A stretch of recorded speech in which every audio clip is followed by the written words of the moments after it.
Assalamualaikum warahmatullahi wabarakatuh. Semoga kita selalu diberikan kesehatan. Kita sudah memasuki semester genap di kelas 11 ya. Masih dalam pembelajaran daring kita. Semoga masih tetap kita bisa menjalankan aktivitas seperti biasanya dan mengikuti pembelajaran ini hingga akhir. Materi kali ini memasuki mengenai proposal. Kita akan bahas terlebih dahulu adalah pengertian dari proposal. Jadi kita lanjut saja ya. Yang dimaksud dengan proposal adalah suatu tulisan yang dibuat oleh penulis dengan maksud untuk menjelaskan rencana atau tujuan suatu kegiatan kepada para pembaca, sehingga mereka mendapatkan pemahaman tentang tujuan kegiatan tersebut secara lebih jelas, detail. Jadi dengan proposal maka diharapkan dapat memberikan informasi yang jelas kepada para pembaca, sehingga mereka mengerti maksud dan tujuan proposal tersebut. Jadi termasuk adalah tulisan proposal itu ya. Yang dijelaskan isinya itu adalah mengenai rencana, tujuan suatu kegiatan. Pembaca itu membaca itu maksudnya pembaca itu cukup membaca itu akan tahu apa arahnya, tujuannya seperti apa. Pada umumnya, proposal merupakan suatu program, rencana atau suatu kegiatan yang sifatnya hanya sebagai usulan saja. Kita akan membuat suatu kegiatan, kita ada rinciannya, ada semuanya detail di situ. Itu adalah sifatnya usulan. Dapat dikatakan proposal merupakan usulan yang tertulis untuk melakukan suatu kegiatan yang ditujukan kepada pihak-pihak yang ada hubungannya dengan kegiatan tersebut. Kita akan mengadakan lomba misalnya ya di sekolahan, maka kita bisa mengajukan proposal. Atau ada event lain yang membutuhkan dana yang besar, akan ada donatur dan lain-lain, itu kita bisa mengajukannya. Pengertian proposal menurut para ahli, jadi banyak hal bisa dikatakan dari para ahli.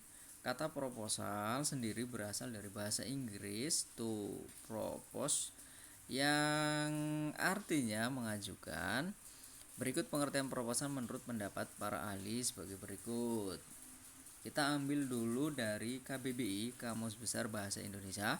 Proposal berarti rencana yang dituangkan dalam bentuk rancangan kerja. Menurut Refki, proposal adalah suatu bentuk rencana kegiatan yang dibuat dalam bentuk formal dan standar.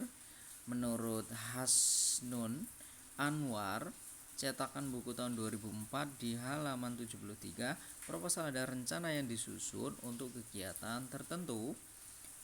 Menurut Jai, cetakan tahun 2006 halaman 1,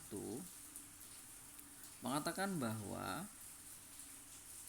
berdasarkan beberapa pendapat para ahli di atas, maka dapat disimpulkan proposal adalah suatu rancangan kegiatan atau kerja yang disusun secara sistematis dan terperinci, suatu standar oleh seseorang atau sekelompok peneliti untuk diajukan kepada pihak yang dikehendaki dalam mendapatkan persetujuan maupun bantuan dalam penelitiannya. Itu simpulan dari semua pengertian yang ada. Syarat-syarat menyusun proposal, adapun jika menyusun suatu proposal maka harus memenuhi syarat-syaratnya sebagai berikut. Harus memiliki struktur maupun logika yang jelas dan mudah dimengerti. Hasil dari kegiatan tersebut harus terstruktur, rumusan jenis kegiatan yang dilakukan harus ditulis secara detail serta harus benar dapat dikerjakan. Jika ada anggaran dana yang diperlukan, maka anggaran dana yang diperlukan harus realistis dengan kegiatan tersebut. Itu syaratnya ya. Jadi struktur itu harus jelas, hasil kegiatan terstruktur tadi, rumusannya detail, anggarannya. Tujuan dari proposal yaitu untuk mendapatkan bantuan, jelas sekali, mendapatkan dukungan, bisa mendapatkan perizinan. Jadi tidak mesti adalah event untuk dana, tidak, tetapi kita mendapatkan izin, misalnya sewa gedung, itu bisa juga. Adapun fungsi dari suatu proposal yang disusun diantaranya sebagai berikut: untuk melakukan penelitian yang ada kaitannya dengan sosial, budaya, ekonomi, dan lainnya. Dapat digunakan untuk mendirikan suatu usaha, dapat digunakan juga untuk mengajukan tender dari berbagai macam lembaga, dapat digunakan untuk mengadakan acara-acara kegiatan misalnya seperti acara perayaan, seminar, pelatihan, perlombaan, dan lain-lain. Itu fungsi proposal. Kalau kita mau usaha, kita juga bisa, ada event juga bisa. Manfaatnya menjadi rencana yang mengarahkan panitia dalam melaksanakan kegiatan tersebut, menjelaskan secara tidak langsung kepada pihak-pihak yang ingin mengetahui kegiatan tersebut, untuk meyakinkan para donatur, sponsor agar mereka memberikan dukungan material maupun finansial dalam mewujudkan kegiatan yang telah direncanakan.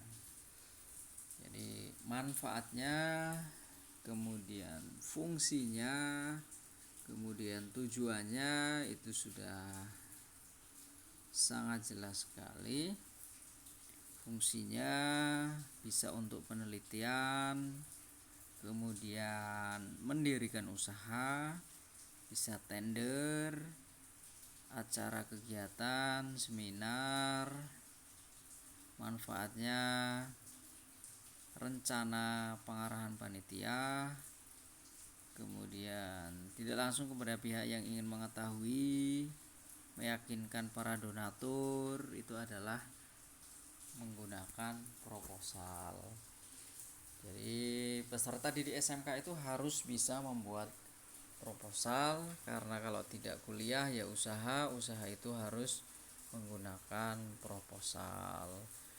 Demikian materi yang bisa saya sampaikan, semoga bermanfaat. Saya akhiri, wassalamualaikum warahmatullahi wabarakatuh.